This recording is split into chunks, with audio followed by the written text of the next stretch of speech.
चंचल मन को एकाग्र करने ज्ञानर पासवार्ड दरकार।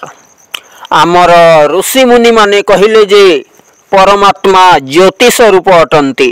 आमको तांकर ध्यान करिबा दरकार, अर्थात मन को सेथिरे लगेइबा, मन को एकाग्र करिबा। आमर मन संसार मध्यरे निरंतर बुलुछि। संसार रे भ्रमुथिबारु मन मनीष को व्यस्त विव्रत कर दिए, दुखी कर दिए। कारण एही मन अति शीघ्र प्रभुंक ज्ञान भक्ति रे एकाग्र होई न थाए। ज्ञान बिना मन चंचल रही थाए। तेणु कहा जाइछि, शब्द बिना सुरती आंधरी, कहो कहाँ को जाए, द्वार ना पावे शब्द का, फिर भटका खाए। एही मन निरंतर संसार रे बुलु थाए। एहाको नियंत्रण करिबा पई सद्गुरुंक ठारू प्राप्त आत्मज्ञान दरकार।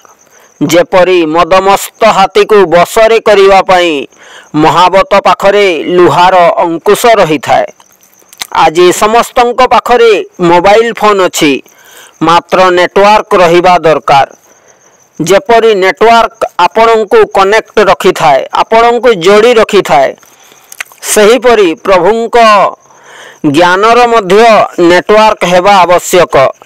जेपरी वाईफाई सबु जगार व्याप्त हो रही, मात्र बिना पासवर्ड रे कनेक्ट हो पारिबे नहीं। वाईफाई सह कनेक्ट हेबा पई आपणंकु पासवर्ड दरकार। सेहीपरि भगवान जे सर्वव्यापक अटंती, तांकर पावन नाम ही पासवर्ड अटे, जहाँ सबु जगारे ओतप्रोत हो रही, जहाँ आपणंकु प्रभुंक सह कनेक्ट करिदेव, संपर्क स्थापित करिदेव।